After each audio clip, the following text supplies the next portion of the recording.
President of AIPAC. You're watching Tape with Rabbi Doug. We're gonna see Rabbi Doug. We're gonna see Rabbi Doug. We're gonna see Rabbi Doug on your TV tonight. But Daddy, I want to watch Monday Night Football. Forget about Monday Night Football. There's no other thing we're gonna watch on Monday but Rabbi Doug. Yeah, Rabbi Doug on TV tonight. We're gonna see Rabbi Doug. Oh, everybody talk about it. Shalom and welcome to Tape with Rabbi Doug. We're here in Washington, D.C. at AIPAC 16. You won't want to miss this episode on Tape with Rabbi Doug.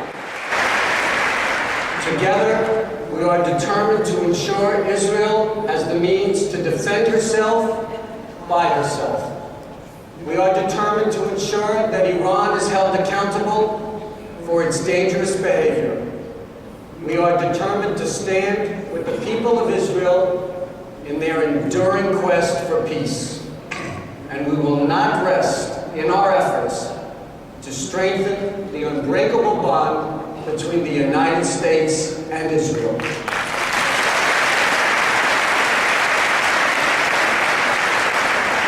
Ladies and gentlemen, please welcome the Prime Minister of the State of Israel, Benjaman Netanyahu.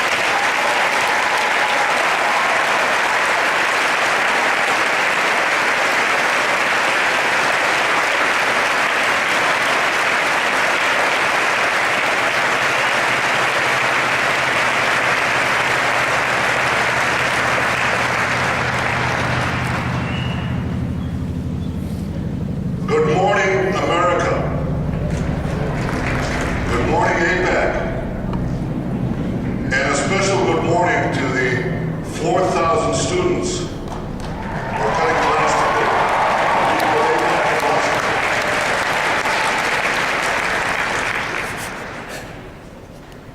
Greetings to all of you from Jerusalem. I want to first send my condolences to the families of those murdered in today's terrorist attacks in Brussels. The chain of attacks from Paris to San Bernardino, to Istanbul, to the Ivory Coast, and now to Brussels, and the daily attacks in Israel. This is one continuous assault on all of us. In all these cases, the terrorists have no resolvable grievances. It's not as if we could offer them Brussels, or Istanbul, or California, or even the West Bank. That won't satisfy their grievances, because what they seek is our utter destruction and their total domination. Their basic demand is that we should simply disappear. Well, my friends, that's not going to happen.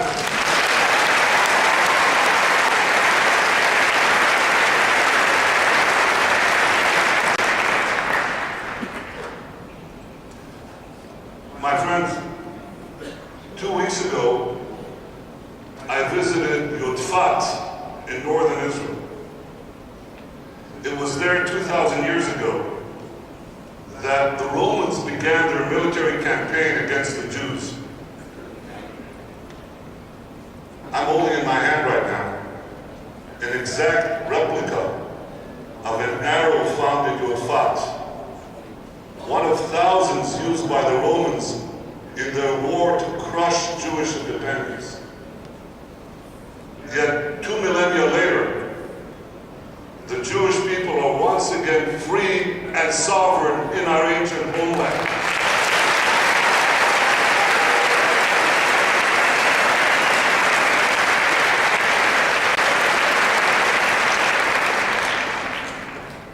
Today we have diplomatic relations with 161 countries, more than at any time in our history. There are only about 200 countries in the world.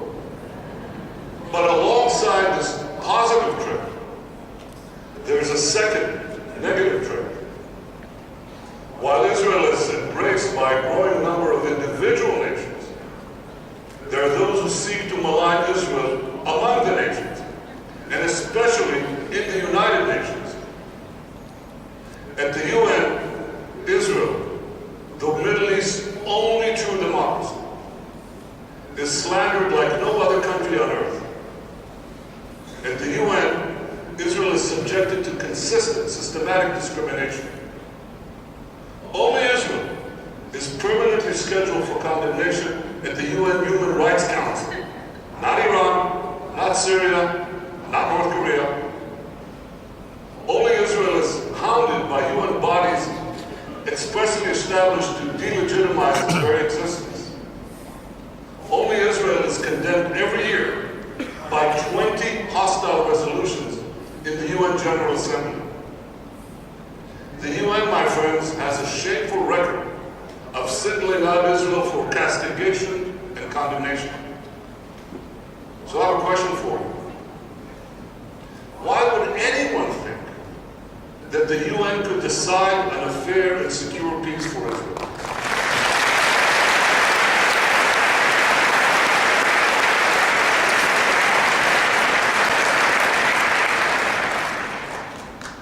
If the international community wants to advance peace, it must address the true core of the conflict, the persistent Palestinian refusal to accept a Jewish state in any borders.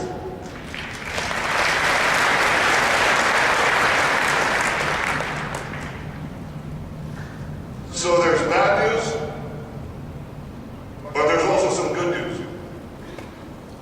While the Palestinians are stuck in their refusal to make peace, others are moving forward.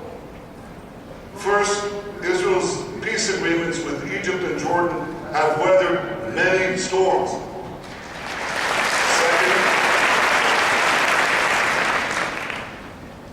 increasingly, our other neighbors recognize that we have common interests. They understand that we face the same threats from Iran and from ISIS. Now, I can tell you from a perspective of my lifetime, this is a historic change. I believe it offers a unique opportunity to advance peace. And we are working every day to seize that opportunity.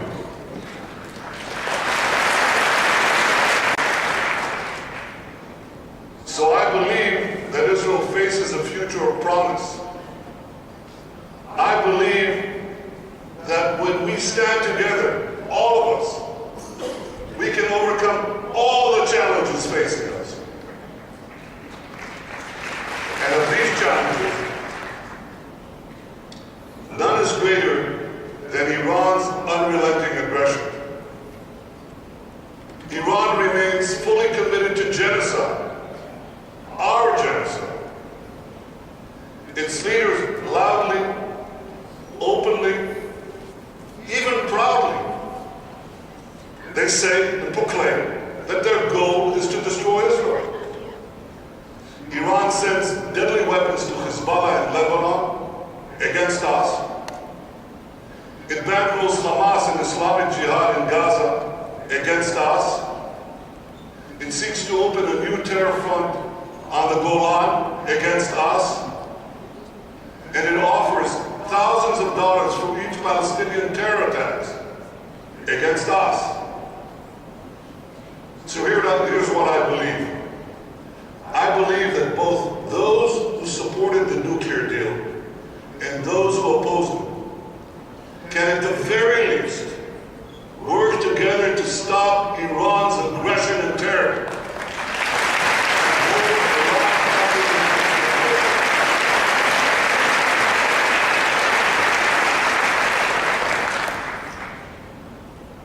Since the nuclear deal, Iran has continued to conduct ballistic missile tests in defiance of its international obligations. As you've heard, Iran recently fired a ballistic missile with a Hebrew inscription painted on it. It said, "Israel must be wiped out." So, ladies and gentlemen, the writing is not on the wall, it's on the missile. Now, my friends, an arrow just like this was shot by a Roman soldier at Jewkbox. He was fighting to end Jewish independence once and for all. But Imperial Rome is long gone. And I am speaking to you today from our capital, Jerusalem, as the Prime Minister of the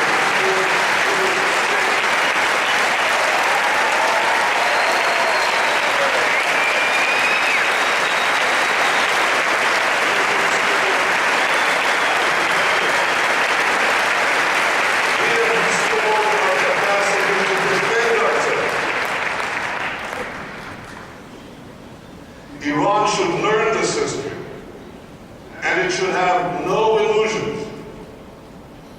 Israel will defend itself mightily against all those who seek to destroy us.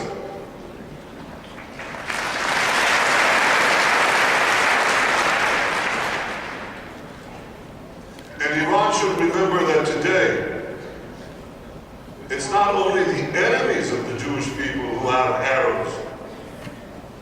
Today, the Jewish state can defend itself with powerful arrows of our own.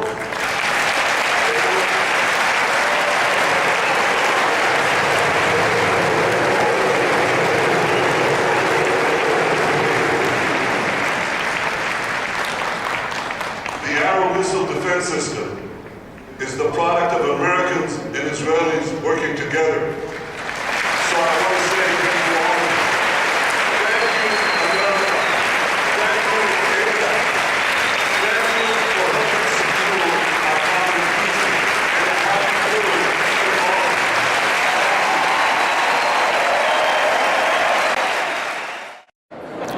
We're here on Taped with Rabbi Doug, and I am here with 4 Chicagoans who are here at AIPAC 16. It's Dvora Nussbaum and Michael Nussbaum, Rabbi David Weiss and Judy Weiss, all friends for many, many years. And here I'm just going to go around to each of them and ask them their impressions of this year's AIPAC, because with this year we have the candidates who spoke to us. We had Prime Minister Netanyahu spoke to us here at AIPAC. We had a lot of senators and politicians, and of course AIPAC personnel. We heard from a lot of people and experienced a lot of breakout sessions with very well-known politicians and writers and journalists. So this really has been an encompassing a few days here in Washington. So let me start over here with you, Dvora. What were your impressions of AIPAC this year? My impressions are it's a real pleasure to be here, to be counted among 18,000 plus people, all listening to supporters, both in the election year and people who have supported us for many, many, many years. And just to be counted among people here, it's a great thrill. All right. And Michael, what do you think about AIPAC this year? Number one, the theme of coming together, a theme of unity, which is really the key. Just looking around, whatever the venue, you see a diverse group of Jews and non-Jews arm in arm with one thing in mind: keep America strong and a partnership with Israel like none other, representing the values, the common values of both of our peoples. And what was amazing, the number of young people, dedicated young people, which is really our future, who really understand the values of democracy and the values of cooperation. And finally, an election year where the theme was bipartisanship, led off by the heads of both houses of our Congress, to say that Israel is probably the number one area that actually is a display of the kind of partisanship which all of us want to see. It's been a fantastic, wonderful 2016 conference. Beautiful. And I want to just say about the Nussbaums, their grandchildren, my children, are in the same classes together, so I know them and their children, their family, for many, many years. I want to come over here to Rabbi David Weiss, who I know even probably longer, because not only did I teach Rabbi David and Judy's children, but we worked together for many, many years together, and we're still dear friends. Rabbi Weiss, tell me, what are your impressions of this year's conference? First of all, amen to what you said, absolutely. Rabbi Doug and I have been great friends for, about 35 years now. So it's great to be here with you and sharing. There isn't any place I would more rather be, or more to which it's more important to be attending than this conference. Outside of Israel, this is right now the center of the Jewish world. Jews and non-Jews alike, people of every state in the Union are gathered here in support of our country, Israel, our love of Israel, and it's just been inspirational, and to be able to provide that strength and support to our congressmen, our senators, to lobby them and encourage them to be in support of Israel. Nothing could be more important. Beautiful. Thank you. And Judy, please share your words with us. This is my first experience at AIPAC, not my last. I'm totally inspired. I'm inspired by the numbers of people, by the ages of the people, by the everything that everyone has to say, and it was certainly a perfect year for a first timer with all the excitement of the election. Everyone was so passionate, and I just know that it will continue. Wonderful, wonderful. Well, I got to tell you, this has been an amazing time. Thank you to the Nussbaums. Thank you to the Weisses. Stay with us here on Tape with Rabbi Doug at AIPAC 16. Hi, I'm Congressman Luis Gutierrez, and you're watching Tape with Rabbi Doug. Member of the Senate Foreign Relations Committee, Senator Robert Menendez.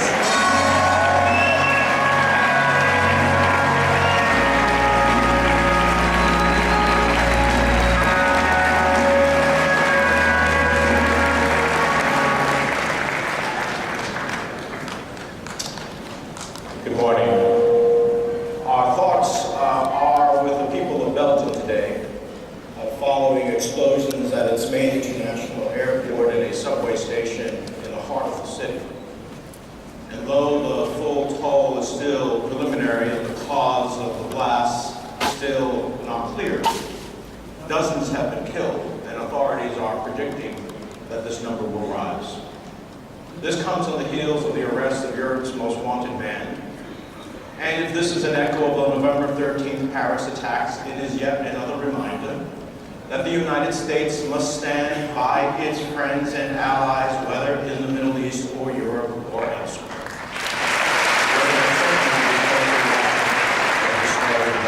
Our hopes and prayers and thoughts are with the people of Belgium.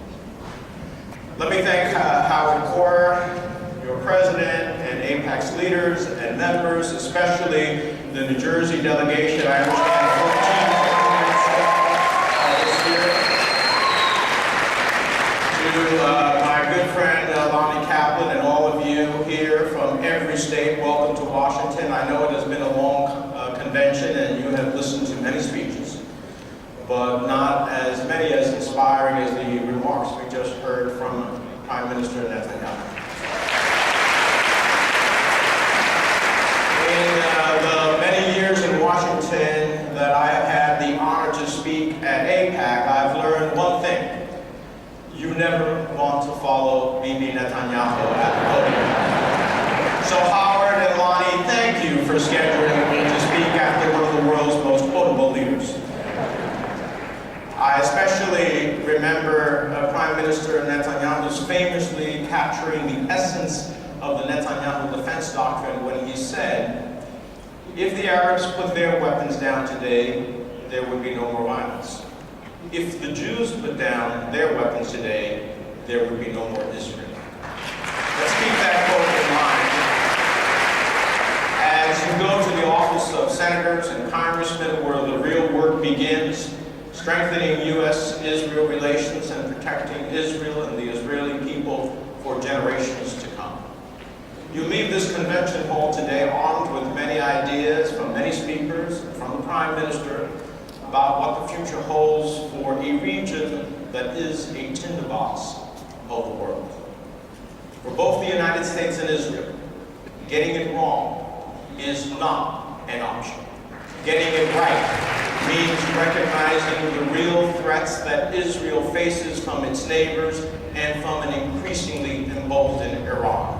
It means redoubling our efforts to keep Israel secure, safe, and powerful in the face of those threats. And we see the headlines every day.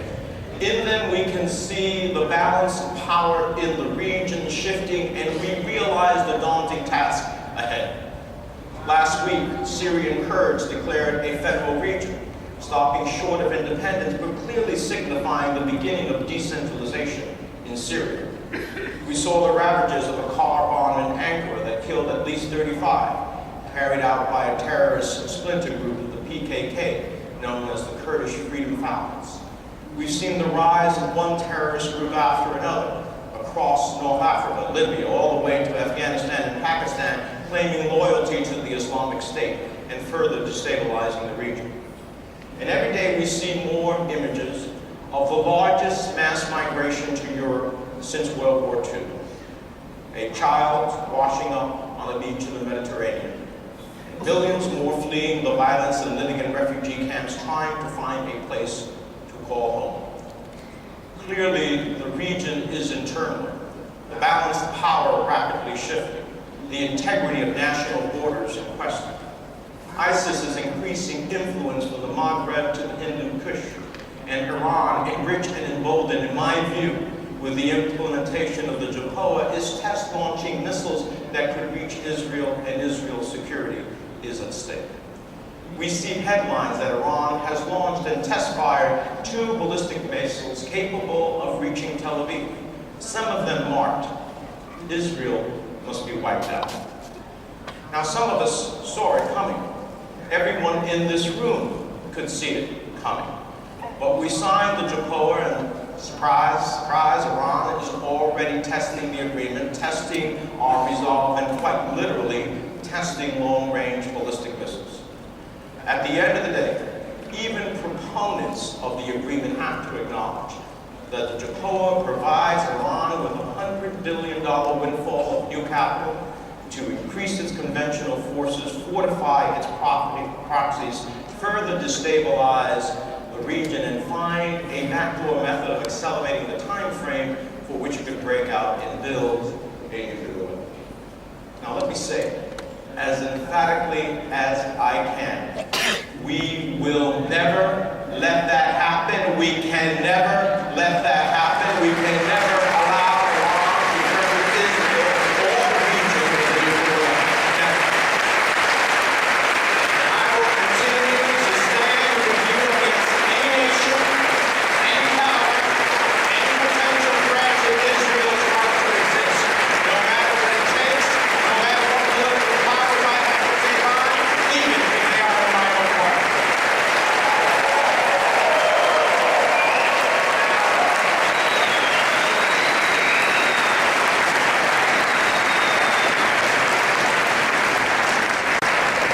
Passover begins on Friday, April 22nd. It celebrates freedom, liberation, and it's kept in remembrance of God passing over the houses of the Israelites, fleeing from their bondage and being freed. It is in commemoration of deliverance from oppression, deliverance from the threat of evil. As we approach the Easter holiday in the Christian faith and the Jewish holiday of Passover, let us be united against anyone who would threaten us, anyone who would jeopardize our children's future and what we have over the centuries built as a civilization. Let us remember Exodus 23. Thou shalt not follow a multitude to do evil, neither shalt thou bear witness in a cause to turn aside after a multitude to prevent justice. As we celebrate 2 important holidays of our faith, we pray that in this festive season, we have the courage to stand up even when there is pressure to stand down. In closing, I'm reminded of two stories that I hope my colleagues in Congress will take to heart. The one is the reprehensible plea Adolf Eichmann made to spare his life. In a letter to the then President of Israel, Yitzhak Ben-Zvi, he wrote, "There is a need to draw a line between the leaders responsible and the people like me, forced to serve as mere instruments in the hands of the leaders." We can never allow ourselves to be instruments of anything or anyone other than our own conscience. Rather, we should be like U.S. Master Sergeant Roddy Evans, who, when his Nazi captor pointing a pistol at him and demanding to know which of his fellow prisoners in Ziegenhain Stalag were Jewish, ordered more than 1,000 of his fellow soldiers or prisoners to stand in front of the barracks. And then Sergeant Evans said, "We are all Jews here." The act of defiance in January of 1945 spared the lives of as many as 200 Jews in his command. And so, I say today, in these times, we are all Jews.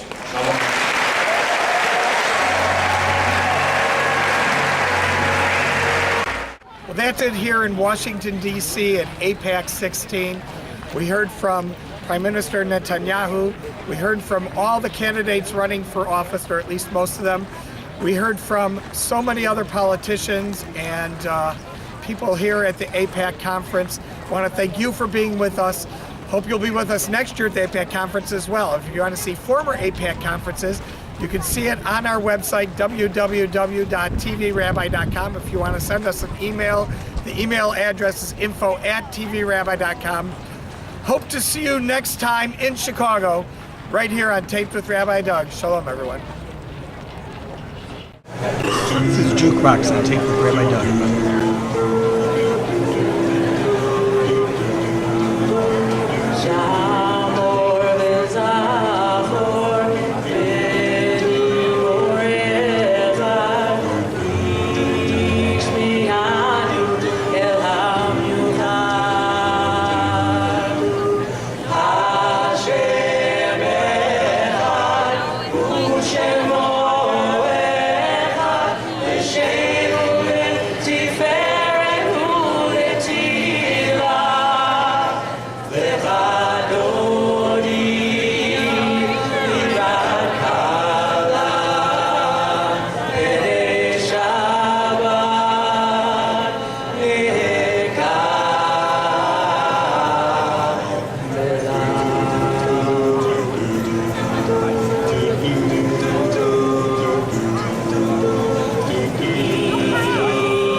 This has been a Taped with Rabbi Doug production.